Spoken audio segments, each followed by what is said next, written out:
Енді бір жыл өтті. Осы бір жылдың ішінде әрине әртүрлі сезімде болдық біз. Отбасымызбен әрине ұлымыз үшін уайымдадық та, қуандық та.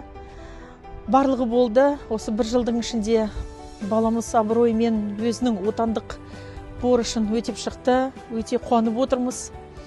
Бір жағынан бүгін қуанышты және кішкене көңілсіз күн деп айтуға болады. Өйткені біздің баламыз өзінің достармен қоштасып жүр. Осы ПВО әскери бөлімнің жеке құрамына алғысым шексіз әрине.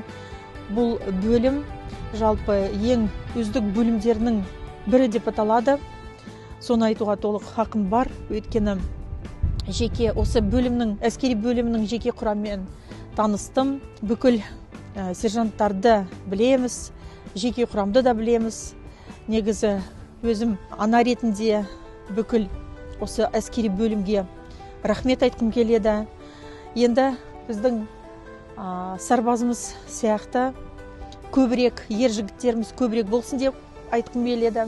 Осы біздің сарбаздарымыз басқа жастарға үлгі болсын деп тілеймін.